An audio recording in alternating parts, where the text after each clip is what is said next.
Buenos días, hermanos y hermanas, que Dios les bendiga a todos y a todas. Una hermosa mañana para poder glorificar al Señor. Vamos a encomendarnos a Dios para que Él sea quien nos ayude. Oremos. Padre, gracias en esta mañana por permitirnos reunirnos aquí en tu casa, Señor, con la intención de darle la adoración de vida. Ayúdanos a enfocarnos en lo que la palabra de Dios nos tiene en esta mañana. Una vez más clamamos por aquellos que han puesto en su corazón venir, que usted les siga ayudando, bendiciendo, que podamos, oh Señor, ser edificados a través de la misma, Señor. Ayúdanos a decir lo que está escrito, Señor. Guárdenos de pecar contra usted. Apelamos ante la sangre de Cristo que nos limpie, nos fortalezca, Señor. Quite tantas iniquidades y suciedades que hasta ahora han arropado nuestro ser y revístanos de su Santo Espíritu, Señor. Solo usted nos puede ayudar, a usted clamamos, Señor. Permite que en esta mañana no nos vayamos como hemos venido, Señor, sino que un bálsamo de tu poder sea en cada uno de los que están aquí. Y sobre aquellos que no están por alguna causa de salud, oh Padre, que tu poder sanador repose en ellos y que podamos verle pronto y que todos juntos podamos estar en armonía, Señor, en tu casa, Señor, oh Padre. Todo esto te lo pido en el nombre de Jesús. Amén. Bien, hermanos, que Dios les bendiga una vez más. Pueden sentarse. Sí que se acaba el libro de Génesis. Estamos ya al final de esta serie y ya sí podemos decir completamente o mencionar el asunto de los patriarcas basado en Abraham, Isaac y Jacob. Ya al morir la trilogía puede ser mencionada sin problema.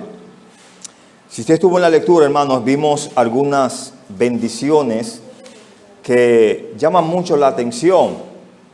Si usted estuvo en la lectura, pudimos ver que en un momento José le pide al faraón o a los siervos de faraón, entiéndase los jefes de gobernadores, jefes de él, de que su padre le había hecho jurar que cuando él muriese, sus restos fuesen llevados ¿dónde? A Canaán. Eso es verdad, porque aún lo leímos y lo tratamos. Pero vemos otra novedad, donde otros siervos van donde José y le dicen: tu padre dijo que nos perdones el mal que te hemos hecho. Lo habíamos visto en la Biblia eso. Dos variantes.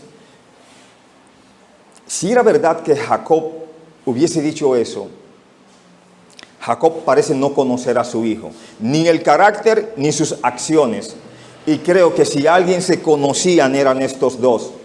Lo segundo, estos hermanos sabían que debían algo, sí o sí. ¿Y a quién se la debían? ¿Y quién era José en ese momento? Pero 17 años ellos allí en Egipto. Recuerde que cuando llega el patriarca, no, Jacob, llega a los 130, muere a los 147. Entonces, 17 años después, ellos siguen con su corazón pensando que un día ese José iba a tomar justicia contra ellos o represalia. ¿Creen ustedes que José haría eso? Hermanos, la respuesta que él le da a ellos, lo primero que les dice: ¿acaso estoy en lugar de Dios? Él está diciendo a ellos: la justicia no es mía.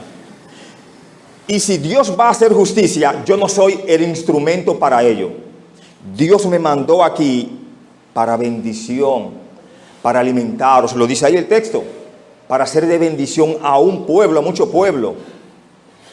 ¿Cuántos habían venido? ¿Los 11 hermanos más o todo un pueblo estaba allí en Egipto ya, en Gosén? Hermanos, ellos sabían que había una justicia pendiente, una justicia humana, pero José entendía de que la justicia es divina y esa es la que cobra en su momento. Según estudiosos, cuando él les dice, yo creo que para mí, no sé para usted, ¿qué más le ha conmovido de toda esta historia? Esta palabra que nunca la he podido olvidar desde el día que primera vez la leí, donde dice en el verso 20: vosotros pensasteis mal contra mí, mas Dios lo encaminó a bien para hacer lo que vemos hoy, para mantener en vida a mucho pueblo. Ahora pues no tengáis miedo, yo sustentaré a vosotros y a vuestros hijos. así los consoló y les habló ¿a dónde, hermanos? Son palabras muy fuertes, me enternecen, ¿no? No sé si a ustedes les llegan. Los hermanos de José pensaron mal contra él. Pero no solamente pensaron mal, hicieron mal contra él, lo materializaron. Y él se expresa, y ustedes pensaron que estaban haciendo mal, pero el Dios a quien yo le sirvo me dio demasiado bien. Él aplastó lo que ustedes querían hacerme y me bendijo grandemente. De hecho, ustedes están aquí por eso. ¿Acaso estoy yo en lugar de Dios? Esto nos debe de decir mucho a nosotros cuando queremos fiscalizar, juzgar. A veces pienso mucho en las cosas. Alguien me habló en días pasados algo y en lo que me hablaba yo iba pensando. Cuando terminó de hablar, solamente me retiré. Por lo regular, cuando le están diciendo algo a uno, salen palabras, ¿no?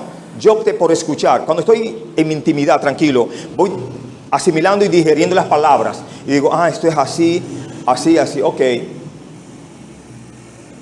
La persona tenía toda la intención, pero estaba basado en algo incorrecto. Cuando nos hablan, hermanos, lo ideal es que tú y yo, después, si tenemos que poner las cosas como deberían ser, o más bien aclararlas, espere el momento para eso. Quiero hablar en esta mañana bajo el tema, el entierro de Jacob y la muerte de José, basado en Génesis capítulo 50, los 26 versos. Vamos a ver cómo nos ayuda el Señor aquí con este tema. El entierro de Jacob y la muerte de José. En el primer punto quiero tratar con ustedes, Jacob es embalsamado y lo lloraron. Dicen los versos 1 hasta el verso 3 del capítulo 50. Entonces se echó José sobre el rostro de su padre y lloró sobre él y lo besó. Y mandó José a sus siervos los médicos que embalsamasen a su padre, y los médicos embalsamaron a Israel. ¿A quién embalsamaron allá? ¿A Jacob o a quién? Murió como Israel, hermanos. Qué hermoso. Él nació como un gran Jacob, pero al final de su vida murió como un humilde Israel. Lo que Dios quería en la vida de ese hombre, Dios lo logró. Dios siempre va a lograr en nosotros sus objetivos. ¿Sabía usted? Aunque usted no quiera o aunque usted quiera, lo mejor es que usted y yo a la buena vayamos, entendamos lo que Dios quiere. El texto nos dice, y le cumplieron 40 días, porque así cumplían los días de los embalsamados, y lo lloraron los egipcios. ¿Cuántos días? Fue llorado como un hebreo y fue llorado como un egipcio, o como el estilo egipcio. Recuerde que ¿en qué tierra estaba ahí Jacob? En Egipto.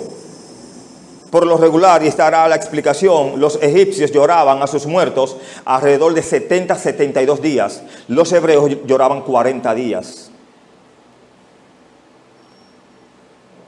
Verso 1 nos habla el texto. Entonces se echó José sobre el rostro de su padre y lloró sobre él y le besó. Si él se echó sobre el rostro de su padre, quiere decir que estaba muy cerca cuando su padre parte. Recuerde que no solamente José está ahí, están todos los hermanos, porque ellos acababan de recibir ¿qué? La bendición, junto con el mismo José. Recuerde que anteriormente ya Manasés y Efraín habían sido benditos. Pero ¿por qué el texto no me dice, y los 11 hijos de José se echaron sobre el rostro de su padre y lo besaron? Aún al final de su vida, José amó a su padre y lo expresó. No es lo mismo llorar por ti y decirte, yo te amo en el amor de Cristo, en oración. Cuando tú lo expresas, es muy bonito cuando nos dicen, yo te amo hermano, yo te amo hermana, pero suéltalo tú también, diga, yo también te amo en el amor de Cristo. ¿Entienden la idea? Que no solamente sea de allá para acá, o de aquí para allá, ¿no?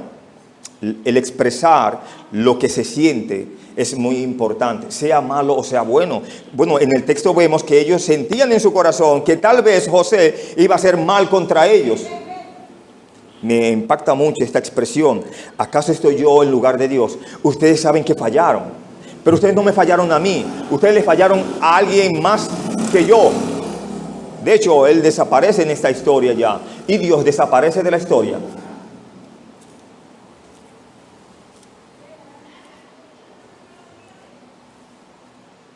El fallecimiento de Jacob en la presencia de sus hijos fue una escena profundamente dramática y conmovedora.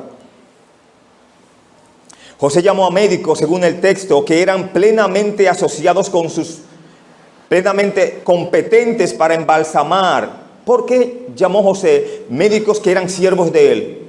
Usted sabrá por qué. En lugar de embalsamadores asociados con sus prácticas, en lugar de embalsamadores religiosos, a fin de evitar la magia y el misticismo asociados con sus prácticas, generalmente en Egipto. La momificación era un proceso que duraba 40 días y que incluía desentrañar el cuerpo, secarlo y envolverlo. Jacob, al morir, se lo había dicho a su hijo: no me entierres aquí, llévame a Canaán. Él sabía de todo eso. 17 años es tiempo prudente para usted saber lo que un pueblo hace o no. Y en el mundo de los impíos, en el minuto que usted está con los impíos, se da cuenta de lo que pasa. Jacob no quiso eso, José tampoco. Llamó a los siervos sus médicos, lo dice el texto ahí, y se libraron de eso. Aún al final de su día, Jacob entendía que quería morir bien ante su Dios. De hecho, él no muere como Jacob, sino, ¿cómo muere él según el texto ahí? Como Israel, un hombre de bendición. Jacob fue velado durante 70 días, finalmente, ¿no? En toda la nación de Egipto. Un periodo de duelo real en Egipto era por 72 días. Jacob era evidentemente un hombre muy honrado. Recuerden que cuando ellos van a cierto lugar, los ven unos cananeos y dicen: grande lamentación, grande lloro es este. Tu presencia y mi presencia dejará mucho que decir según las acciones nuestras.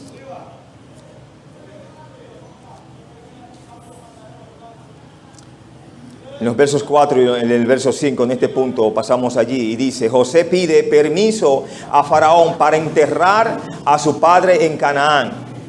Versos 4 hasta el verso 6. Dice: y pasados los días de su luto, habló José a los de la casa de Faraón, diciendo: si he hallado ahora gracia en vuestros ojos, os ruego que habléis en oídos de Faraón, diciendo: mi padre me hizo jurar. ¿Era cierto o no era cierto esto?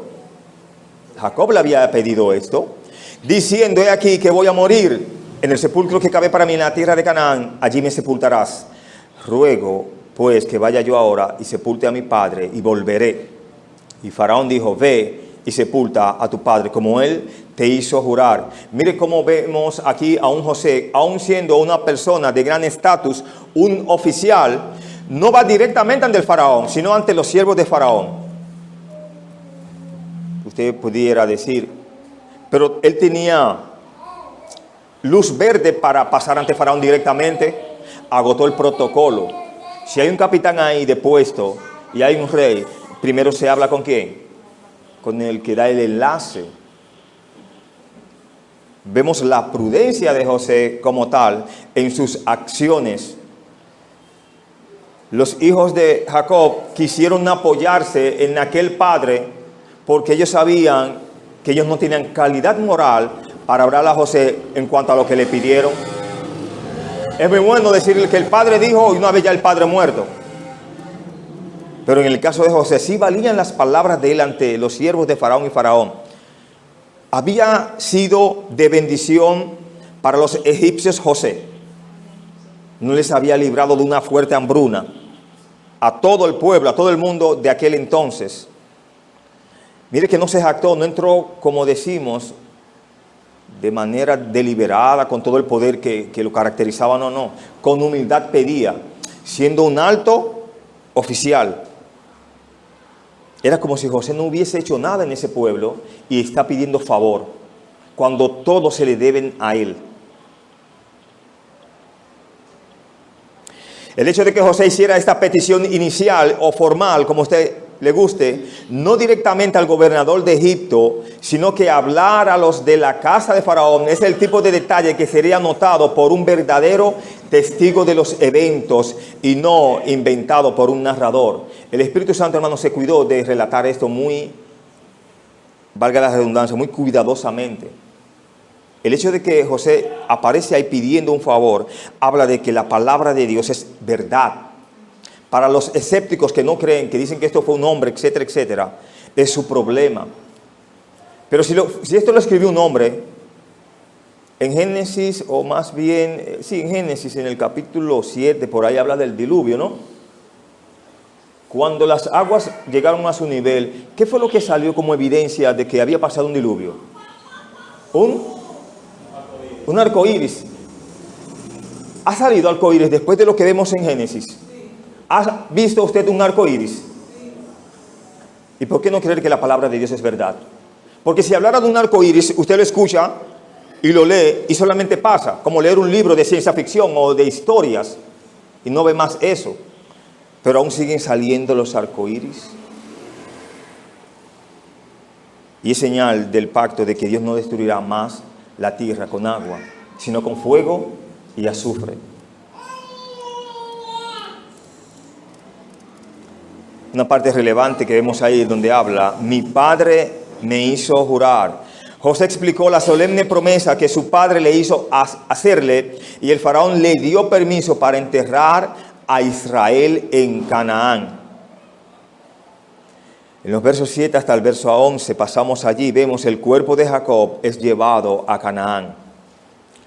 Entonces José subió para sepultar a su padre, y subieron con él todos los siervos de Faraón, los ancianos de su casa y todos los ancianos de la tierra de Egipto, y toda la casa de José y sus hermanos y la casa de su padre. Solamente dejaron la tierra de Gosén sus niños y sus ovejas y sus vacas. Subieron también con él carros y gente de a caballo. Tome apuntes en eso.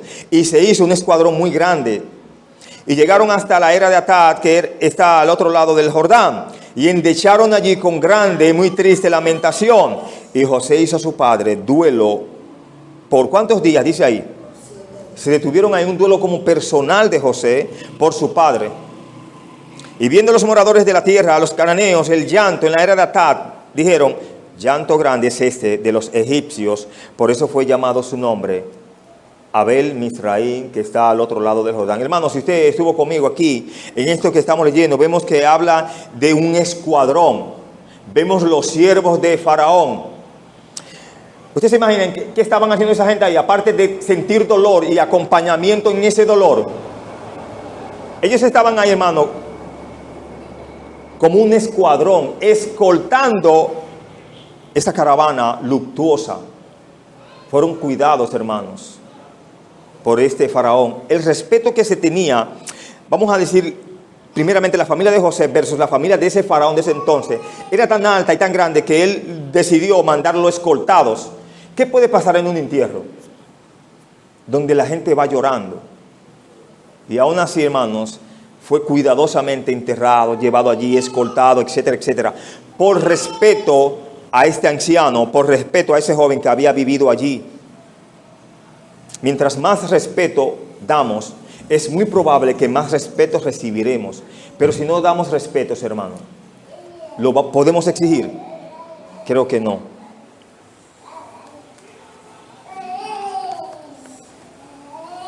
La historia nos muestra que fue un entierro espectacular, por lo que pudimos leer. El clan entero se reunió para rendir homenaje a este hombre que era el último eslabón de los patriarcas. Un escritor estudioso de nombre Lutero señala que no hay entierro registrado en las escrituras tan honorable como este o con tal riqueza de detalles. En el verso 10 nos habla, y lloraron e hicieron grande y muy triste lamentación. Endecharon. Eso es llorar. Este fue sin duda un día de dedicación de los hijos de Israel. ¿A quién? Al Dios de Israel. El Dios que hizo el gran pacto con Abraham, Isaac y Jacob. Su dedicación al Dios de Israel sería probada durante los próximos cientos de años, pero sobreviviría. En los versos 12 hasta el verso 14 vemos en este punto, Jacob es sepultado en la cueva del campo de Macpela.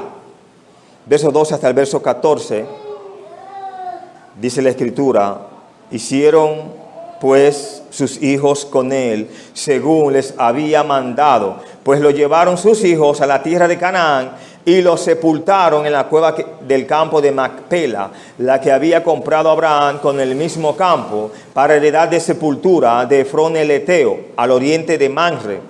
Verso 14, y volvió José a Egipto, él y sus hermanos y todos los que subieron con él a sepultar a su padre, después que lo hubo sepultado.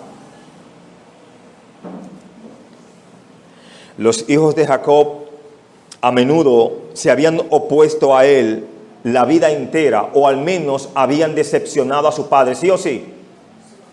Pero ahora están todos de acuerdo en cumplir el deseo de su padre de ser sepultado precisamente adjunto con sus ancestros.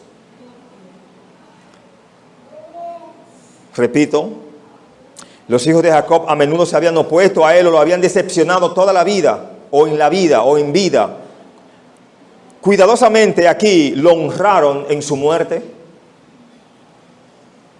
En el verso 13 dice que lo sepultaron en la cueva del campo de Macpela. Era la primera persona aquí sepultada en ese campo.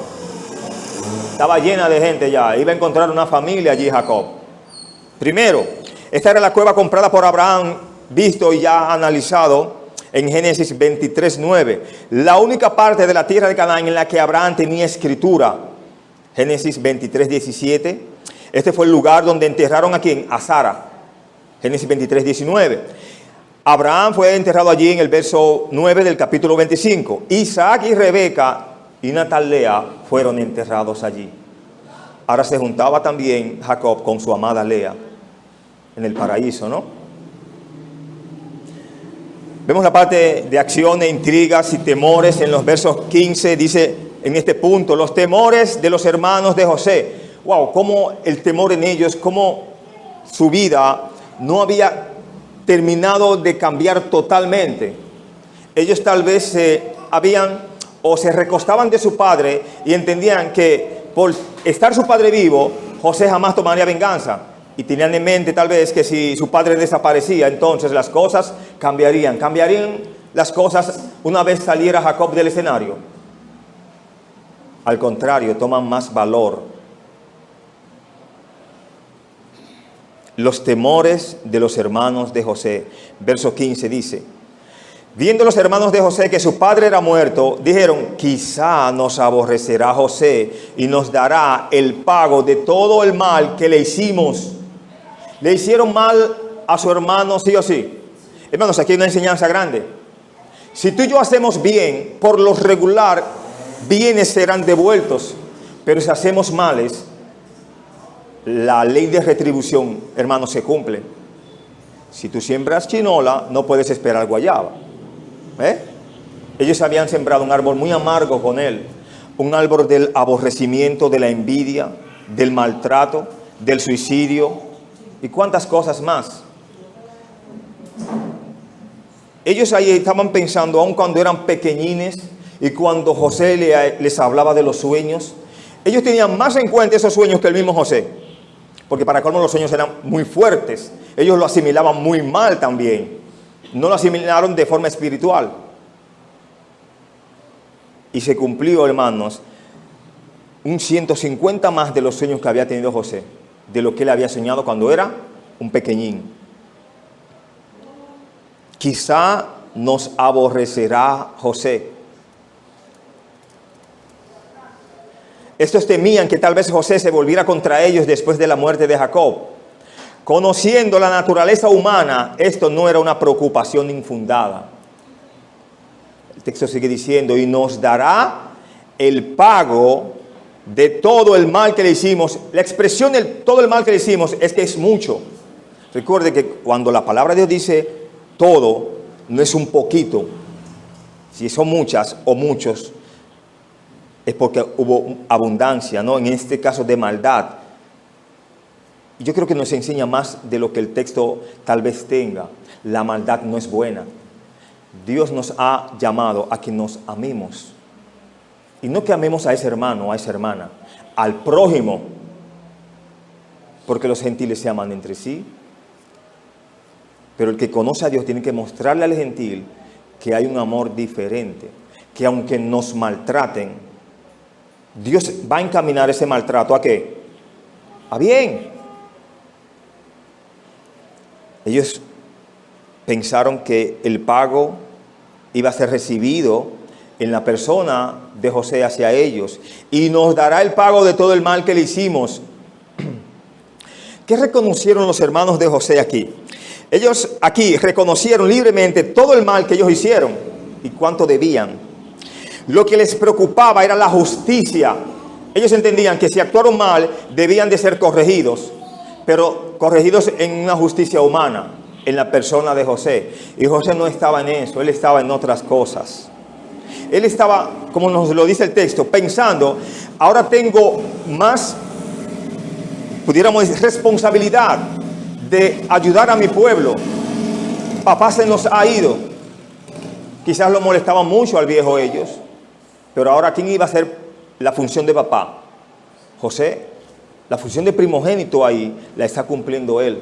Él es el que más tiene, el que más había recibido de Dios, ya que los primogénitos anteriores, ninguno sirvieron. Sirvió Rubén, Judá, Simeón y Leví hicieron muchísimos líos, ¿no? Y este se mantuvo, hermanos, siendo una rama débil, sostenida por una rama fuerte, que era la rama de Dios. Y ellos, creyéndose fuerte, perecieron en sus razonamientos, en sus acciones.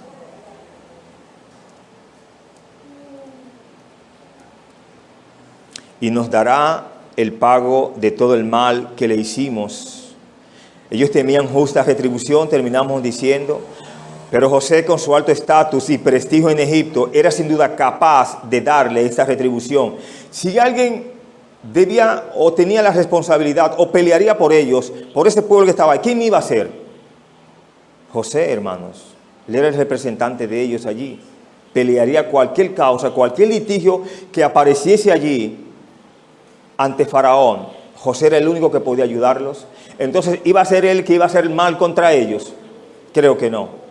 No conocieron nunca a este hombre José, que dijo siempre frente a ellos, haced esto y vivid, yo temo a Dios.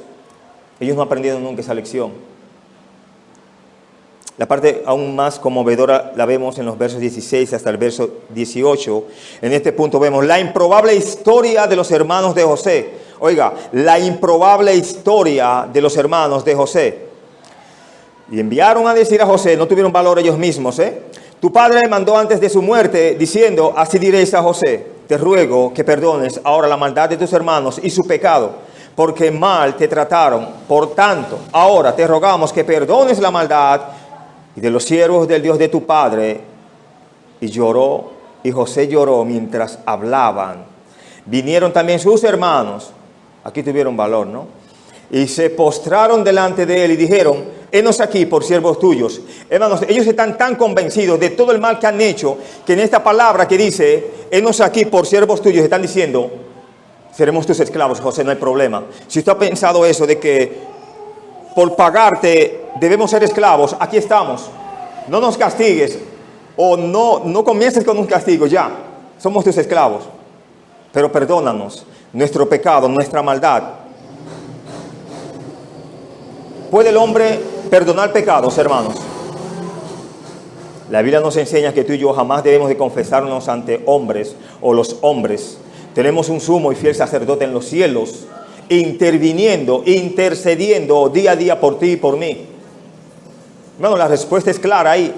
¿Acaso estoy yo en lugar de Dios? Él no se lo dice ahí.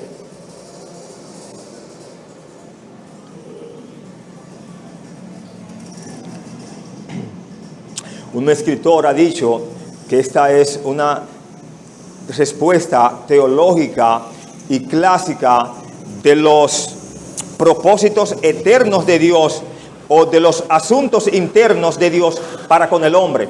Esta respuesta. Esta historia probablemente inventada, la de ellos, aquí en los versos 16 y verso 18, decimos que probablemente fue inventada. Ellos no sienten que tiene el derecho moral para pedirle a José misericordia. Ellos no sienten que tienen el derecho moral para pedirle a José misericordia, ya que pecaron tanto contra él. Así que ponen la solicitud de clemencia en la boca de su muerto y honorable padre. tu Padre, nuestro Padre, al vivir, dijo que nos perdones. Tiene sentido eso, ¿no? Después que alguien muere, usted quiere jugar con la memoria de alguien. Eso se respeta. Ni eso respetaban ellos, la memoria de su padre. Empezamos leyendo que cuando Jacob muere, inmediatamente Jacob lo abraza y lo besa porque se da cuenta que es el último momento en que podrá palparlo. Después de ahí, José sí habla verdad, pero no se inventa nada de lo que no había dicho su padre. Y recuerde que el faraón conocía quién era José. Si alguien hablaba correctamente, era ese hombre. Por eso tú y yo debemos de hablar siempre lo correcto, siempre la verdad, aunque nos afecte. Se sale de una vez del problema.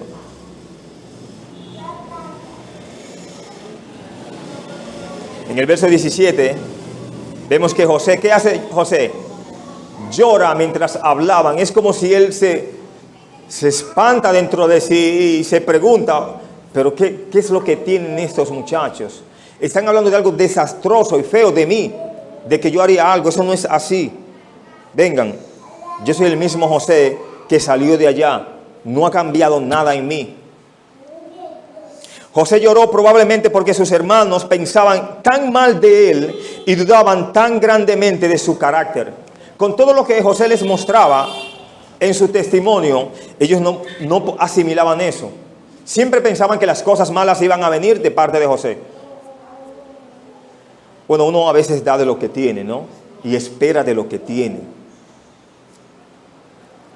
Siempre he estado consciente de que mientras tú y yo podamos hacer bien, hagámoslo. Ahora, hay un momento que no tenemos y no podemos, pero si podemos y tenemos, hagámoslo. La maldad no es buena. Quizás yo puedo tropezar aquí o hacer tropezar, pero nos podemos ver o puedo ser visto en otro lugar. Eso es duro cuando alguien va como a saludarte con conocimiento de causa y tú apenas recuerdas quién es esa persona. Y tú dices, wow, pero me recuerda bien. Yo no recuerdo nada. Y tú tienes como que seguir la corriente, cuidadosamente, ¿no? Se postraron delante de él, dice en el verso 18, y dijeron, henos aquí por siervos tuyos. Están diciendo, seremos tus esclavos. Aquí respaldaron su petición de clemencia con una genuina demostración de humildad.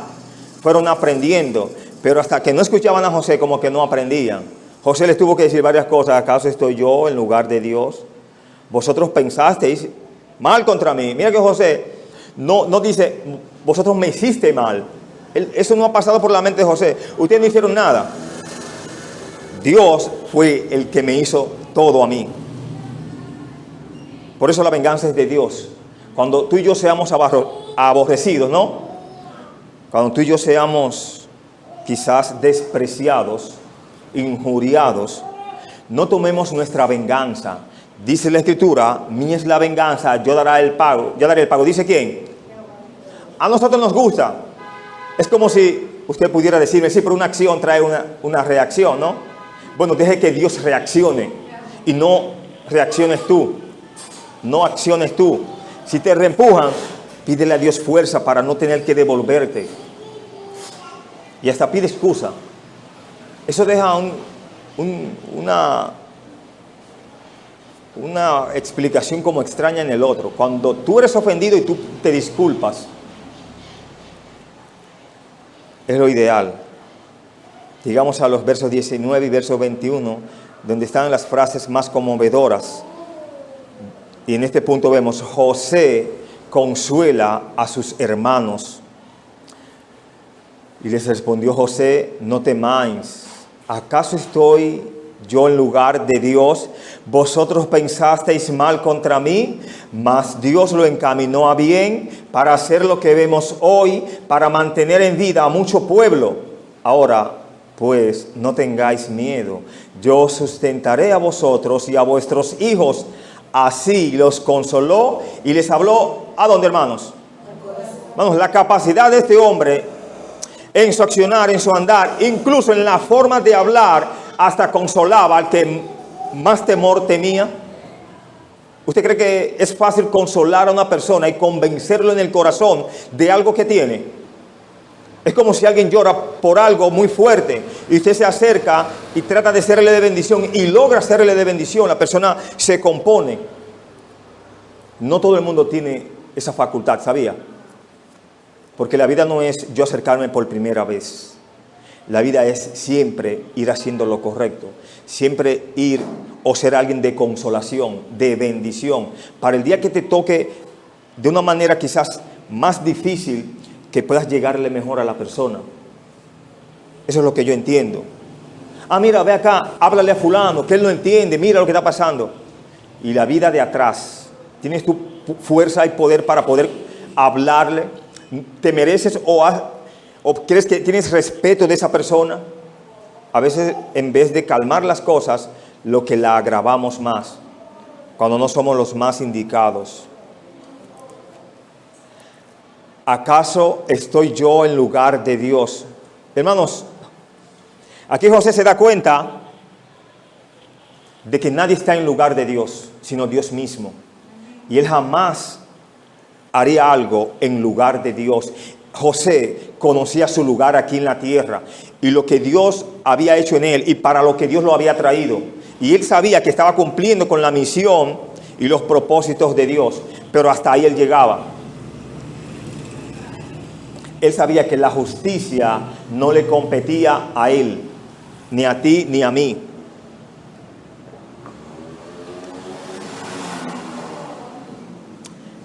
José fue el primero en comprender que no estaba en el lugar de Dios. No era su trabajo darles el castigo merecido a quienes, a sus hermanos ni a nadie. Si el Señor decidía hacerlo, Él mismo dice ahí, yo no soy ese instrumento, que sea otro. No le está diciendo más. Si alguien como instrumento podía darles un castigo pequeño, ¿no?, a esos hombres, era Él. Pero dijo, no, yo no estoy en lugar de Dios. No quiero serlo tampoco. Yo solo soy un instrumento. Desde una perspectiva humana, José tenía el derecho y la posibilidad de darles el castigo merecido a sus hermanos, sí o sí. Pero él sabía algo más importante y más glorioso. Él sabía que Dios era Dios. Eso es muy importante que tú y yo lo sepamos. Él sabía que Dios era ¿quién? Y él no lo era. Tal retribución le correspondía a ¿quién? Y no a José, no a él. En el verso 20 vemos la expresión vosotros pensasteis mal contra mí, mas Dios lo encaminó a bien. José no idealiza el mal que sus hermanos le hicieron. Él no lo materializa, no lo quiere presentar, no quiere ni recordarse de eso. Solo lo recuerda menos con palabras como un pensamiento. ¿Ustedes pensaron eso? Él claramente dijo, vosotros pensasteis hacerme mal. A pesar de que esto era cierto y fue cierto, le hicieron mal, ¿sí o sí? ¿No era la verdad más grande, hermanos? ¿Qué estamos hablando? La verdad más grande era que Dios lo encaminó a bien. Él vio lo que Dios encaminaría a bien y no el mal que ellos hicieron. No pensaron ni pretendieron, hicieron. Cada cristiano debe ser capaz de ver la mano absoluta de Dios en su vida, de saber que no importa el mal que el hombre pueda hacernos, ¿quién lo puede encaminar a bien? Veámoslo así. Es hermoso vivir así, hermanos. Muy hermoso, créalo. A veces tú sabes como que quieren engañarte, pero tú tienes la bendición de poder servir. Y tú estás como como dice, entre allá y acá, ¿no? Un dilema.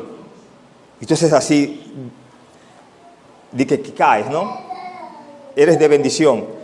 Y más adelante, Dios como que te da como paz. Tú no piensas en eso, como en pensar, mira, me engañó, yo sé que me está engañando, etc.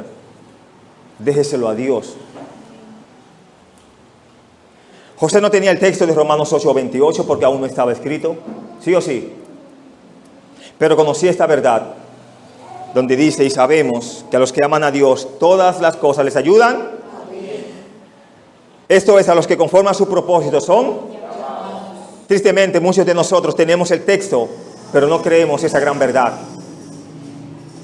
En última instancia, nuestras vidas no están en manos de los hombres, sino en las manos de Dios, quien gobierna todas las cosas. ¿Para qué? Para su honra y para su gloria. Una reseña, espero que pueda entender a qué dice aquí.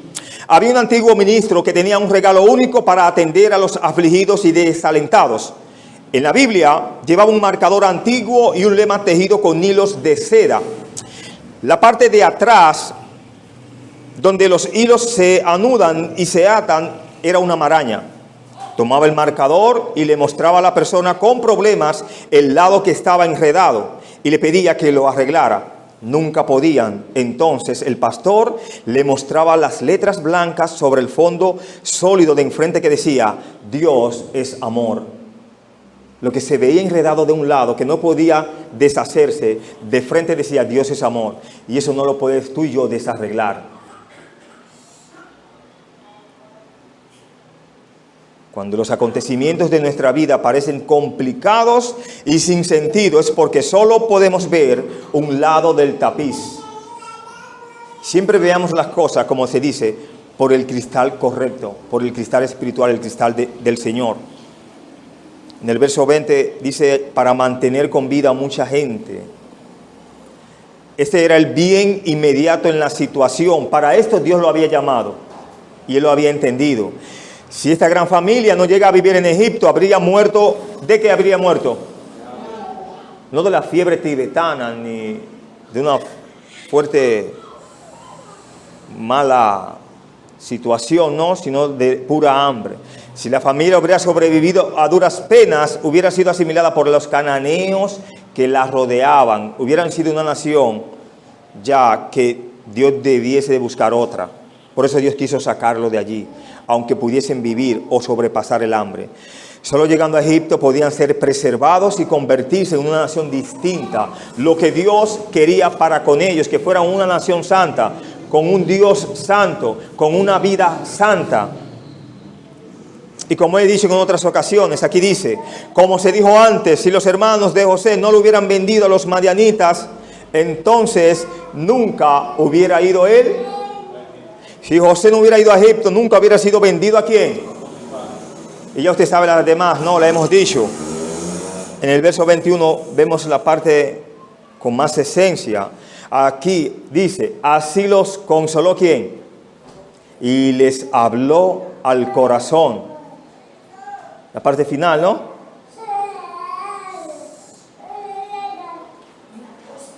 Porque José confió en la mano de Dios, incluso con todo el mal que vino a él a través de sus hermanos, mostró el amor y la compasión que ellos no le mostraron a él. Mucha más enseñanza. Aunque no nos muestren amor, no pidas amor, muestra amor, da amor. Y eso debe de influenciar a los demás. También dice: yo sustentaré a vosotros y a vuestros hijos, en la parte inicial, parte A. El amor de José por sus hermanos no se manifiesta solo en sentimientos y palabras, sino también en la acción práctica de proveer para sus hermanos y familia. No solamente él le está diciendo que él lo iba a alimentar, sino que ya mucho tiempo atrás, desde allá, él lo viene alimentando, sí o sí.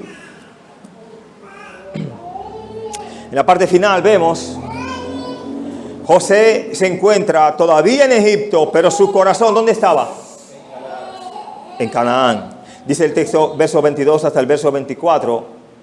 Y habitó José en Egipto, él y la casa de su padre, y vivió José 110 años. ¿Él vivió más en Canaán o vivió más en Egipto? En Egipto toda su vida la había desarrollado allí. Tenía un hombre egipcio, sí o sí, una esposa egipcia. Y quizás los hijos pudiéramos decir que eran medio egipcios también, porque la mujer no era de allí.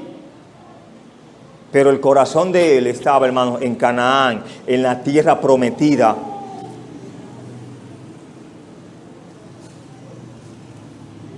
Releo. Y habitó José en Egipto, él y la casa de su padre, y vivió José 110 años. Y vio José los hijos de Efraín hasta la tercera generación. También los hijos de Maquir, hijos de Manasés, fueron criados sobre las rodillas de José. Quiere decir que él vio como hasta sus bisnietos o tataranietos. tataranietos. Vio mucho entonces.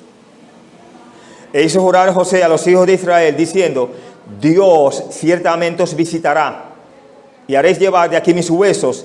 Y murió José a la edad de 110 años, y lo embalsamaron, y fue puesto en un ataúd en Egipto. Hermanos, como él vivió, así murió. ¿Cuáles son las últimas palabras que él menciona? Dios ciertamente os visitará. ¿Cómo sabría él, después de muerto, que Dios los visitaría? La explicación lo dice: por su fe. ¿No es la fe la convicción de lo que no se ve? De lo que no vemos es la convicción, la certeza de lo que se espera. Estoy seguro de que va a venir, no lo veo, pero la certeza me dice que va a llegar. Su larga vida fue una evidencia más de la bendición de Dios sobre él. ¿Cuánto fue que vivió? Como lo fue ver a los hijos de Efraín hasta la tercera generación. Las dificultades de su vida no disminuyeron la máxima bendición de Dios sobre él. Palabras hermosas del verso 24. Dios ciertamente os visitará. Dios hará subir de esta tierra a la tierra que juró a Abraham, a Isaac y a Jacob. Como podemos ver, José fue el agente humano responsable de traer a esta familia a Egipto.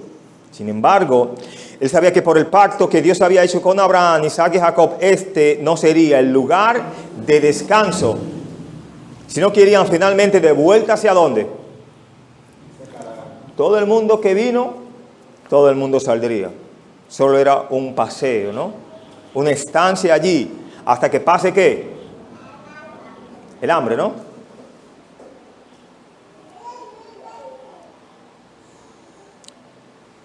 De acuerdo con este pasaje, con Hebreos 11:22, José nunca fue enterrado. ¿Cómo así? Su ataúd se puso sobre el suelo y permaneció así aproximadamente 400 años, hasta que fue llevado de vuelta a Canaán.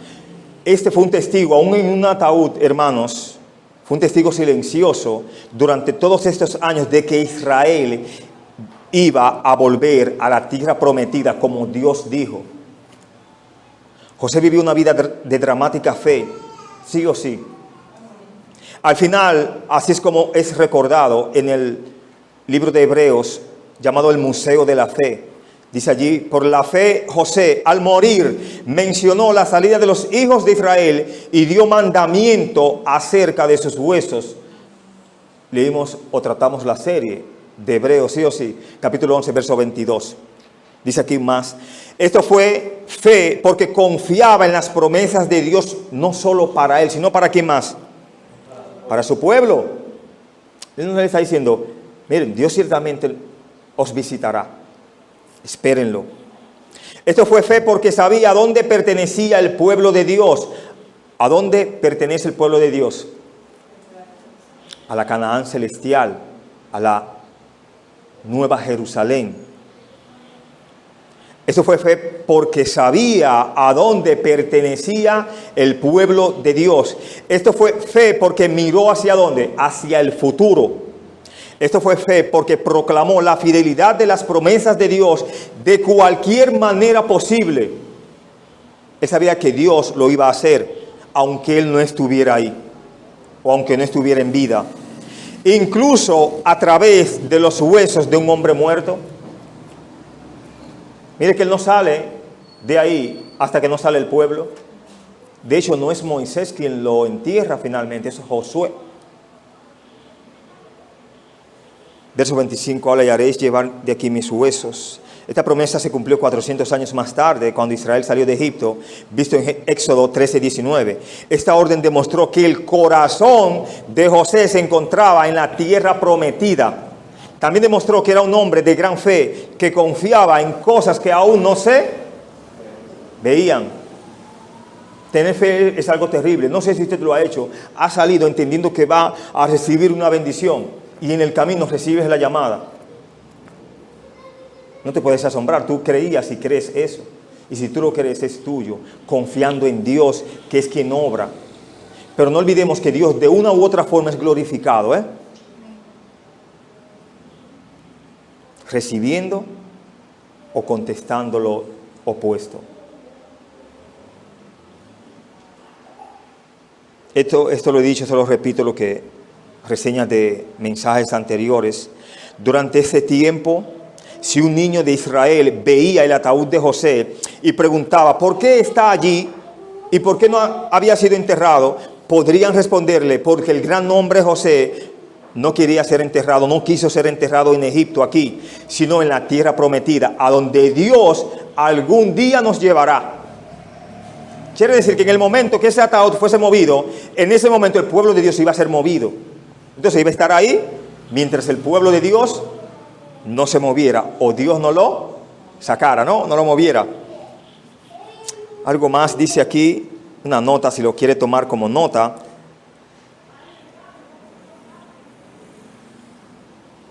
Algunas promesas de Dios tardarán mucho tiempo para cumplirse y tenemos que perseverar en la confianza en Dios. Un estudioso de nombre George Mueller era un hombre notable de fe que recorrió los orfanatos de Inglaterra. En un sermón predicado cuando tenía 75 años de edad, dijo que 30,000 veces en sus 54 años como cristiano recibió la respuesta a su oración en el mismo día en que oró. Pero no todas sus oraciones fueron escuchadas con tanta rapidez. Habló de una oración que trajo a Dios cerca de 20,000 veces a lo largo de más de 11 años y todavía confiaba en Dios por la respuesta. Yo no sé si él la recibió. Aquí en el escrito aún él no la había recibido. Pero había orado ¿cuántas veces más para ello? Más de 20,000 veces. Pero también nos dice que 30,000 veces él había orado por peticiones donde Dios se la había concedido en el mismo día. Quiere decir que tenemos que ser agradecidos tanto cuando Dios nos la contesta o cuando Dios aún no nos responde. Termina diciendo la nota, espera en Dios, te ruego y mira la respuesta. Por lo tanto, queridos hermanos y hermanas, ir a esperar en Dios, pero ante todo ir a orar. Yo creo que es más hermoso ir a orar que ir a recibir la respuesta tan pronto. Es la idea, ¿no? Final, José murió esperando el desarrollo del plan de redención de Dios. Y ahí es donde el libro de Génesis, un libro de los comienzos, termina. Concluye esperando la continuación del eterno, amoroso y sabio plan de Dios. Que Dios les bendiga. Muchas gracias.